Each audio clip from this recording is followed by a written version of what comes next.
Hey everyone, Rarity Dash here. Time for another Patreon-sponsored Blind Reaction. And this one comes to you courtesy of JC107, who has requested that I react to the history of Cartoon Network by Saberspark. So, yeah, Saberspark video. I definitely know him from Brony's React, but this will be the first video actually from his channel that I've ever seen. But it seems like a pretty good place to start because the history of Cartoon Network, that's definitely a topic of discussion that's rather close to my heart. I grew up on Cartoon Network. Of all the networks aimed at kids, it was definitely my favorite. And I was probably there for a lot of the important history. Because it's a fairly young network, I believe. I don't really know when it was made, but I think it was probably late 80s, early 90s, somewhere in there. And I know for the first several years of its existence, it didn't really make its own content. It just played a lot of syndicated cartoons that had aired on other networks. And it wasn't until, I think the mid-90s, right around the time that we first got it in the house, it was first added to whatever TV package we had. That was when they were having their first wave of original cartoons on the network, which was stuff like Dexter's Lab and Johnny Bravo and all that good stuff. And, and even then, most of the content on the channel was still a bunch of syndicated cartoons from the past decades, and it was interesting watching all that, just that variety of just stuff. I don't know, just something about the classic Cartoon Network is is pretty nostalgic, and I know today it's not the same. It's all original stuff and a lot of repeats and reruns of the same stuff. I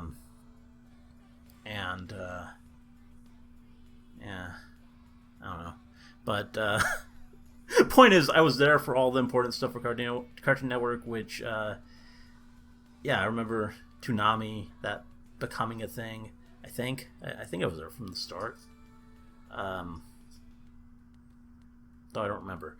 But I definitely remember early Toonami, and I remember Adult Swim when that first happened, and just all these different blocks they've had, and all these different shows, and it's just a very, very nostalgic subject for me, and I'm sure this video will kind of tap into that quite a bit, and remind me of a lot of stuff that I've forgotten about, and maybe clue me into some of the stuff I've missed, because, for me, Cartoon Network, there is a lot I missed. There's stuff that I kind of ignored at the time, like Samurai Jack. I just kind of dismissed that show, and I didn't watch it until last year, I think, or was it the year before? Time goes by so fast now. I don't even know. I think that was 2 years ago now. Weird. But, missed out on that, and, of course, after a certain point, I stopped really watching it so much, so there's definitely a lot of stuff after a certain point in their history that I'll be less familiar with. But a lot of stuff should be should be very familiar to me, and there should be an interesting video. But let's get started and find out. And here we go. Ed and Eddie, Cow and Chicken, Powerpuff Girls, Courage, all the classic shows. Johnny Bravo, Dexter,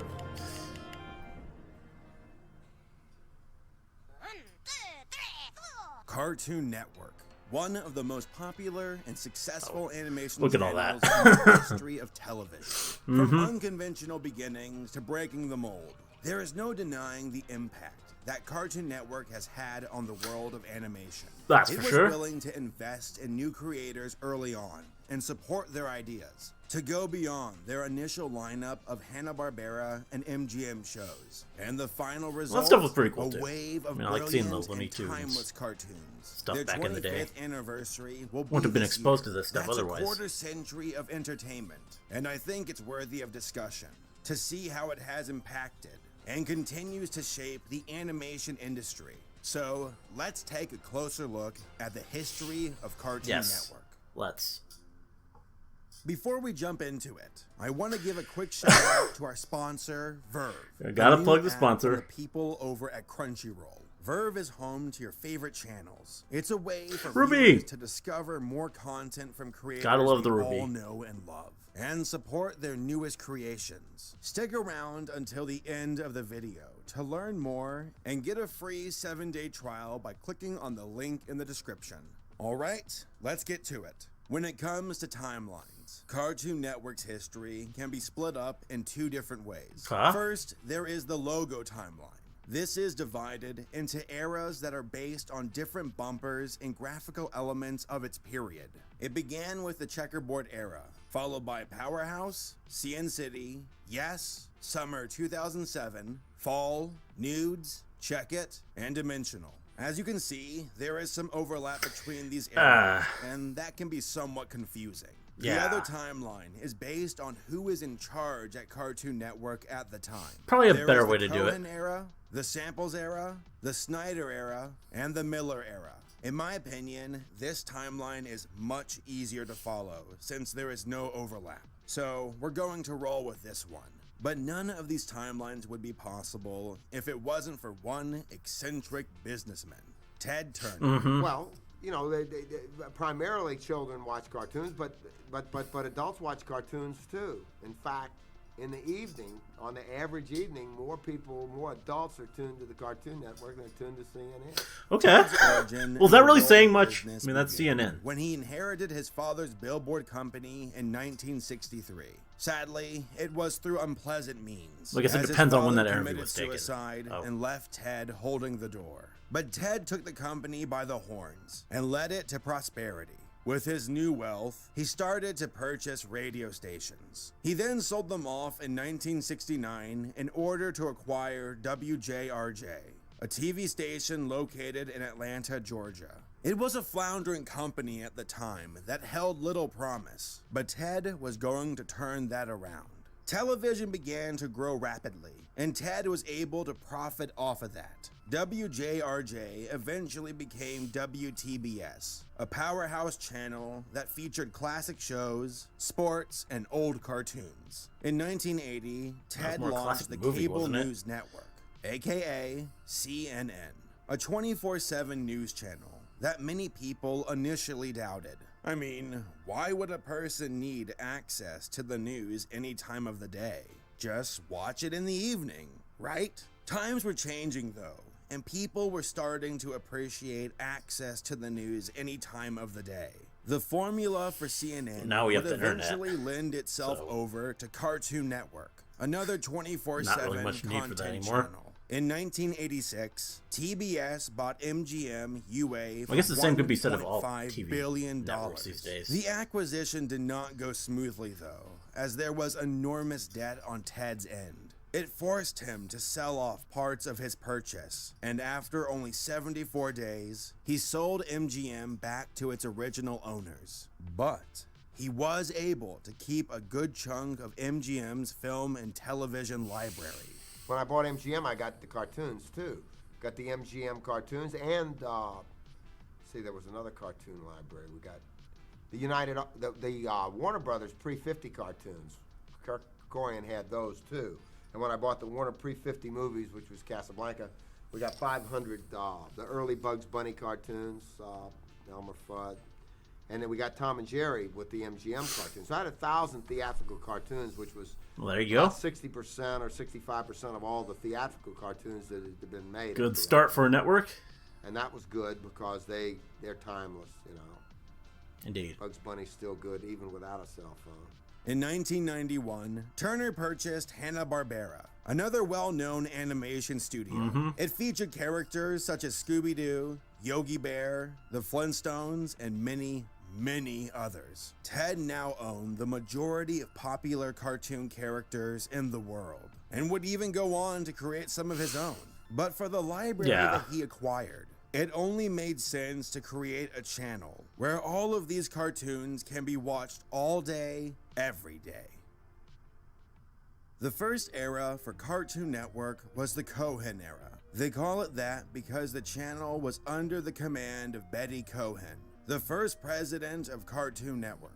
Previously, Betty worked as a director of on-air promotion at Nickelodeon, and then was a general manager at TNT. But in January of 1992, she had a chance to be in charge of her own network. She said that her goal was to be the most creative brand for animated entertainment. With over 8,500 hours of vintage cartoons, they had plenty of content to work with. And on October 1st, 1992, Cartoon Network was officially launched. We're talking toon here. In order to master the fine art of talking toon, you must feel the sploin, be the boing, enjoy the bam inside of you, and splat, there you have it. Flame, blam. Smack. No, you want the best cartoons, the coolest characters, 24 hours a day. Boing, boing. And splat. Boing, boing. Well, this Now is you're kind of... talking toon on the world's first Cartoon Network. We're talking toon here. Cartoon Network, which was originally throwback. called The Cartoon Network, was initially available in over 2 million homes. But those numbers would rapidly increase in the Yeah. coming years. Now, Cohen understood the importance of marketing and establishing a brand. 2 million actually That isn't was their that many. goal right out the gate, and they started Sounds to like a lot. advertise on their I guess it is a sister lot, networks. It slices, it dices, it stirs Not and fries. universal. It's the world's first Cartoon Network, and it will do almost everything. But wait, there's more. A 24-hour supply of your favorite top toon stars. Why, you'll be talking toon in no time flat. It's all the viewing excitement your family deserves and more. The Cartoon Network. Bugs Bunny, the Flintstones, the Jetsons, Space Ghost, Oh. Tom and Jerry. Cartoon Network had plenty of firepower, and they used it. They typically aired the cartoons in blocks, but also had some unique segments, such as Toonheads, a show that featured Remember that? trivia Yeah. about classic cartoons. You could truly see the creativity that was coming from the network. They were willing to try new and crazy things in order to grow their brand. The checkerboard logo, the goofy bumpers. It was firing on all cylinders and was making a name for itself. In 1993, Cartoon Network aired a Bugs Bunny marathon called June Bugs. I remember and June it was Bugs. temporarily #1 in ratings. Oh, wow. They knew how to put a tasteful spin on their I think they did that a vintage lot, properties, and that led to some each June for a amazing while. results. They even had a contest to see who was the best cartoon mom. 'Kay. Mama Flintstone, Jane Jetson, or Race Bannon. Guess who won? But on April 15th, 1994, Cartoon Network premiered its first fully produced show. Really? Space Space- Ghost Coast to Coast. A parody Love Space talk Ghost. show of the Hanna-Barbera I didn't know it was the superhero, first, though. And I mean, I guess that makes it was sense. a massive success. But you're It was one of my favorites as a kid, for Yeah, sure. and you're supposed to be dumpster diving for ham scraps, you six-piece chicken McNobody. Get out of my seat! This wasn't the first original series on Cartoon Network. Oh. That title belongs to the Moxie Oh. Show. But Space Ghost What is was that? the one that made the network stand out. As in, it wasn't just a Don't remember the channel Moxie for Show. old cartoons. Cartoon Network had original ideas of their own, and they were starting to grow. On October 21st, 1994, Cartoon Network Studios was founded. And on January 20th, 1995, World Premiere Tunes made There its we go. debut, though it would eventually be called What a Cartoon. Yeah, Now, yeah. this show played a very important role in the growth of the channel. Cartoon Network sure. I wanted mean, that's to where recapture the all the old stuff- magic that led to the All the creation stuff of got its its start, pretty vintage much. shows, and that required high budgets and artistic freedom for its creators. But this was a smart investment. These young artists were able to create quality shorts that could be showcased on the network to see what cartoons had potential and resonated with their audience. This led to the creation of some of the best shows on the network. Dexter's Lab, Mm-hmm. Yeah. The Powerpuff Girls, Johnny Bravo, Courage, The Cowardly Dog. Heck, there was even an early version of Family Guy, Oh. though it was never picked up. Whoa, a dog that speaks English. What? Well, I mean, I once had a Jack Russell the characters Terrier look completely that different, spoke but I couldn't understand a word he was saying. the voice is the Cartoon same. Network saw the success that Nickelodeon had with its Excuse me. Nicktoons, and they desired the same, to have both They got it. classic and new cartoons. Betty Cohen was very supportive of this direction and was a big Cool. fan of Dexter's Lab. This show, created by the legendary Gendy Tartakovsky, was the first spin-off from What a Cartoon. And on April 28th, 1996, Dexter's Lab made its official debut on Cartoon Network. It was a massive success, one that built confidence. Great stuff. And was soon followed by other popular shows. They were fun, they were energetic, and they reflected the animations of old. This new wave was dubbed Cartoon Cartoons, and it really improved the network's brand. Less than 2 years after its launch, Cartoon Network was one of the most popular channels on cable, and would only continue to grow. In 1996, Turner merged with Time Warner. Now Cartoon Network had access to all of Warner's library, and not just the post-1950 stuff. Okay. They also had access to DC and the new Important. cartoons from Warner Brothers. Very important. At this point, Cartoon Network's library was outstanding, and one wondered how it could possibly get any better. Well, here we go. Getting late. Boredom setting in, nothing's on, and you're too tired to hit the sack. Don't worry, we're here for you. Well, didn't we have Moltar doing it first before Tom? Saturday at midnight, Toonami's taking over the TV. This is 5 hours of your favorite Toonami programming. In 1997, Toonami arrived and was another It's a later wonderful addition Toonami to the network. ad, I think, For many Western audiences, anime station wasn't bump. too accessible, but now they Reboot. can watch it on Cartoon Network. All Sailor this- Moon, Voltron, Dragon Ball Z, all complemented by a chilled-out space theme with a cool robot host called Tom. In June of 1999, something about Moltar in there. Cartoon Fridays launched. It was a popular block of programming that featured premieres, new episodes, and reruns of original series from the network. Is that it? At this point, the new programming was overshadowing the classics. This wasn't necessarily a bad thing, though, and Cartoon Network still It's aired good to their have some of vintage both. shows on their schedule. But in April of 2000, many of these old properties were moved over to Boomerang, the retirement home for Cartoon Network. This is Boomerang from Cartoon Network. In 2001, Cartoon Network was at the top of their game. It was one of the most popular cable channels. Profits were soaring. It had original programming that not only rivaled, but surpassed Nickelodeon. All in all, I would say things so. were really good and seemed to be maintaining that direction. But on July 16th, 2001, Betty Cohen announced that she would be stepping down from Cartoon Network.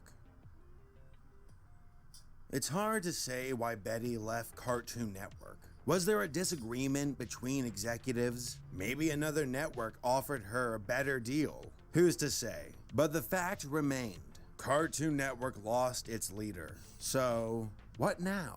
Who was going to step up and take the reins? Enter Jim Samples. Just like Betty, Jim too had experience at Turner Entertainment and was promoted to lead Cartoon Network. Makes sense, that's after where they're Betty coming from. resigned. This was a first for Cartoon Network, and people held their breath to see what would happen next. But fortunately, things were initially in good hands, and the first major breakthrough Adult for Swim. Jim was Adult Swim. No kids under 17, though. So that's new, too. Sunday at 10, Adult Swim on Cartoon Network. Launched on September 2nd, 2001, Adult Swim is a programming block of mature content for older audiences. Since most kids were going to bed at night, it only made sense to introduce kids. an evening segment for adults, one filled with original programs, reruns, anime, and sketch comedy. It's free real estate.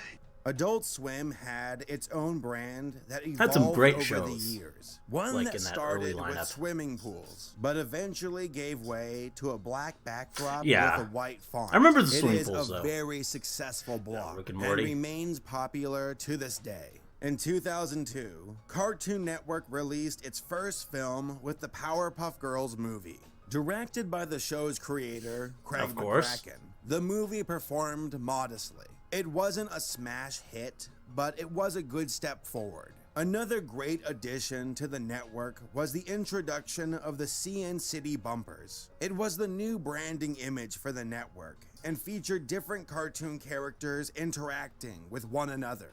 You seem to like black shirts quite a lot. And it looks like you like it in pink.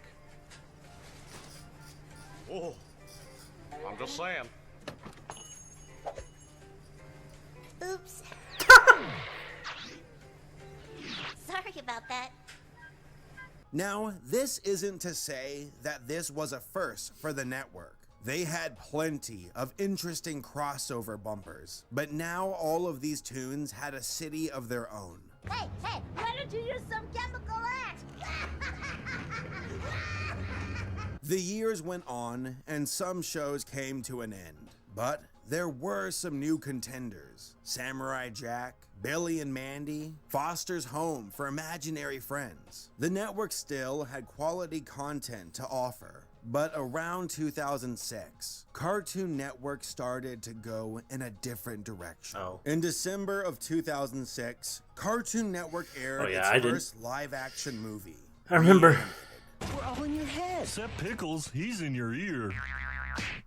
Reanimated premieres Friday, December 8th. I think I remember thinking this was dumb. It wasn't all live action and featured some cartoon characters, but this was uncharted territory. This for the was about the time The that I channel was kind of primarily for moving away animation, from but Cartoon it was Network. starting to give way to this new trend. Now, many people have blamed the following president, Stuart Snyder, for this creeping change at Cartoon Network, but it officially began under Jim Sample's era in 2006. Reanimated would eventually get its own series in 2007 called Out of Jimmy's Head. There were also other live-action shows on the way. When asked about the lineup of shows, Jim said, "Most of the stuff coming through the pipeline is animation, but you shouldn't be surprised to see more live-action programming. But we're predominantly an animated network, and that's not changing anytime soon." According to some sources, many of these shows were never completed due to the 2007-2008 Writers Guild strike. But this would not stop Cartoon Network from trying again in the near future. But in February of 2007, Jim Samples resigned from Cartoon Network following a bomb scare in Boston. Photographs documenting 17 sites where the devices were planted. Such a silly story. At the tops of buildings, under bridges, at Fenway Park, all across the city, this little creature that lights up in the dark and makes an obscene gesture is on his website. It was also found over the entryway to a comic book store in Alston. In an effort to promote Aqua Teen Hunger Force, packages were left all over the city, and that created a panic. For Jim, this was the perfect time I can't believe to that leave actually happened. Cartoon Network. As I have already said, Cartoon Network was beginning to accept live-action shows into its roster. This began with Jim Samples, but would truly evolve under Stuart Snyder, the new president of Cartoon Network. Stuart stepped in after Jim resigned and took control in May of 2007. He wanted to continue the live-action trend for Cartoon Network, and rumor has it that he wanted to bring golf and military training shows to the network. Fortunately, that never happened. But 2009 Why was golf the year and military of training? live-action shows, with the programming block. I don't even remember any of CN this stuff. Real kids doing real stuff in real situations. Wednesday nights on CN Real. Brain Rush, Destroy, Build, Destroy. Dude, what would happen? These shows were not successful on the network. Wonder why. And most of them came to a quick end. The CN Real segment was discontinued in 2010, with most of the live-action shows ending around the same time. In 2007, the CN City era came to an end, and the channel tried its hand with other types of branding. Yes, summer 2007. Nudes. They were going through these images quite quickly, and seemed to be treading water. Many of the original shows from the 90s and early 2000s were coming to an end, and were moved off the network. But there was hope. In 2008, a new project was announced called Cartoon Institute. It was the spiritual successor to What a Cartoon and had the same goal in mind. To find the next wave of new creations. Saw Mordecai and Rigby there. Craig McCracken and Rob Rossetti. This was a recipe for success, but it never officially saw the light of day. The project was scrapped, and only 14 of the 39 shorts were completed. Uncle Grandpa and Regular Show were 2 of those 14 shows, and were able to find a spot on Cartoon Network. But most of the rest were uploaded to Cartoon Network's website. In 2007, Cartoon Fridays came to an end. Toonami soon followed in 2008, and most of the old shows were being cleared out. An interesting addition to the channel was made in 2008 with acquired programming from Teletoons, a Canadian television channel. 16, Total Drama Island, Johnny Test. Some of these shows found moderate success, but were much lower quality when compared to Cartoon Network's original programming. Mr. Teacher Man says you're not paying attention in class. He's got it in for me. He's way nasty, crazy, and very unattractive. Cartoon Network had some animated shows of their own, though, such as Flapjack and Chowder. There was also a lot of promise with a new series called Symbionic Titan, but it never found success. Overall, many people look at Snyder's era as the dark age for Cartoon Network. Again, right? Old shows were removed. New shows were not as good.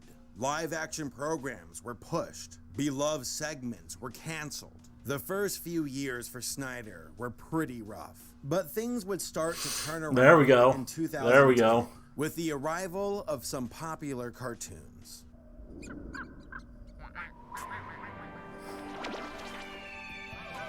Still one of my favorites of all time.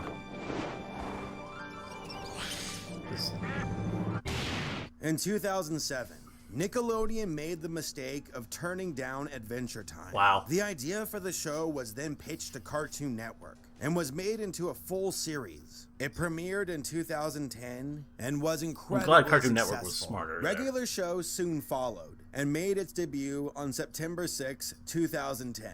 Whoa! Another great show. Despite the bizarre choices and mistakes made by Cartoon Network, this was somewhat the turning point, and the channel would slowly enter a renaissance period in the coming years. In charge of bringing superior anime action. Yeah, Toonami's back, bitches, to celebrate time's return to television. In May of 2012, Toonami returned to the network and has remained ever since. Other popular shows arrived and gave Cartoon Network a new but familiar look. The Amazing World of Gumball, Clarence, Steven Universe. It was nice to see the network return to its roots. Old fans were returning. New fans were staying. Things were starting to turn around. But in 2014, Snyder had a falling out with President David Levy at Turner Entertainment. This led to his removal at Cartoon Network. In July of 2014, so we oversaw Christina Miller was some of the named good stuff new at the end. president of Cartoon Network. Prior to this, she worked at Turner and was in charge of young adult consumer products. She also worked with the sports marketing department. At this point, there isn't much to say about Christina.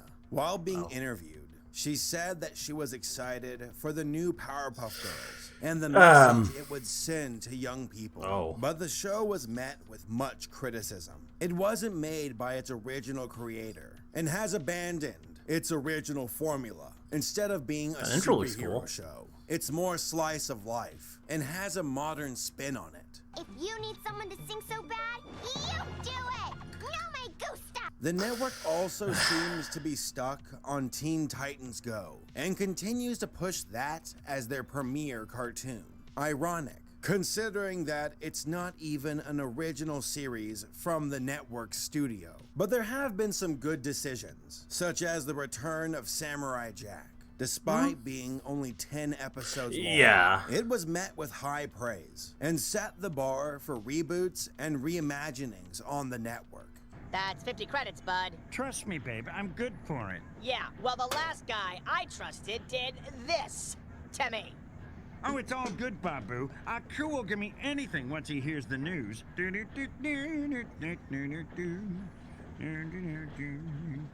Whoa, what a freak. Looked like a talking penis. From what the main push from Miller has been more of a digital one, to connect their audience via the internet I guess that makes interact sense. with them online. A big change that might be occurring soon is a possible merger between Turner Time Warner and AT&T. But it's still in negotiations and might be turned down by the US government. If it is approved though, I am not sure what it will do to Cartoon Network. Hopefully, it will just Did that go maintain through? status I think it might quo. have. No! 0, 0, 0! I forget. It's hard to keep track of all these corporate mergers and stuff. I don't understand what you're saying! Wow. Overall, Cartoon Got a Network little is muscle, now man. in a much better place. Yeah, it might not have the same feel as the old days. Definitely but not. It has vastly improved when compared to 2008. Many of its major shows, though, are starting to come to an end. Yeah, Regular show finished in January of 2017. Adventure Time will be ending in 2018. Done now. And I imagine other cartoons will soon follow suit. But there are some new shows that hold promise. Oh, yeah, And I've heard there's that's also good. quite the selection of pilot cartoons for the network to work with. All in all, Cartoon Network was a major step forward for both animation and cable television. It became home for the cartoons of old. A place where they could connect with a new young audience, but also reacquaint themselves with the fans they grew up with. God, I It love was a Adventure place Time. for young, bold creators to spread their wings and share their ideas to the world, where new artists were given the chance to pursue their creations. This led to the birth of a new wave of animation, one that gave Cartoon Network an original image and allowed them to grow. They had their good times, they had their bad times. Apparently I've missed a but lot they of were great never afraid Cartoon to Network try bumpers. new things, to put their faith in people and see where it takes them. Cartoon Network will always hold a special place in the heart of its viewers, past, present, and future. Well, there we Hey go. guys, Oh, just yeah. wanted to give another Now the shout Vervet. out to the sponsor of this video, Verve. You can download the Verve app now on Xbox, PlayStation, iOS, or Android by clicking on the link in the description. It has all of your favorite anime, both subbed or dubbed in 1080p. Right now, Attack on Titan Season 2 has me on the edge of my seat, and My Hero Academia Season 2 is helping me get my superhero fix. Well, Both that's of the these season shows one opening. are available via Crunchyroll and Funimation. And if Gotta you love My sign Hero up for Academia, the though. combo pack, you can watch everything ad-free, plus some other awesome content, like Cartoon Hangover's Bee and Puppycat, Loved that. Bravest Warriors, or Rooster Teeth's Ruby. It's a Of course. great way to support One of your my favorite favorites. creators. So, Obviously. what are you waiting for? Check out the link That in and the everything. description to get a 7-day free trial of the Verve Combo Pack and start watching your favorite shows on whatever device you want today. I mean, Verve seems like it's a pretty good deal. I don't know, but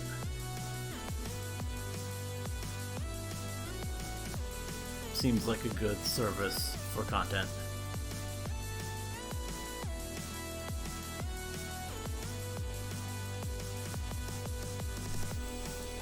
Well,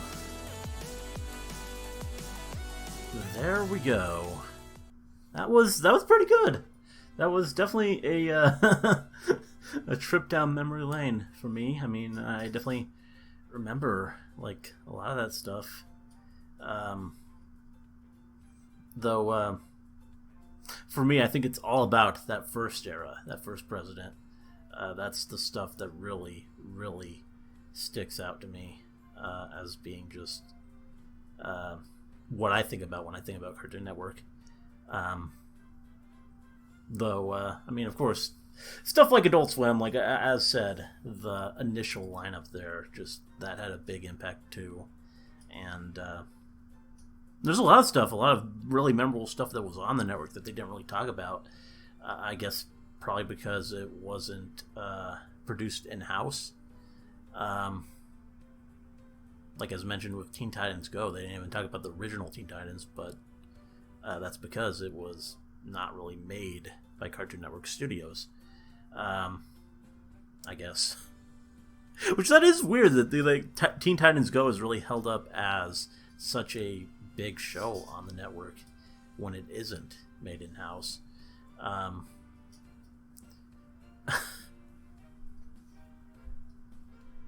But yeah, interesting story. I definitely think I stopped watching entirely right as that live action stuff was creeping in. I do remember that initial reanimated thing. Like at least seeing, I never saw it, but I saw like ads for it and thought, yeah, I don't know. And that was about the time where I stopped watching. Or I think for a little while I watched only Adult Swim. Because I mean I was like a teenager by then anyway, like late teens, so it's probably more my speed anyway. But yeah, we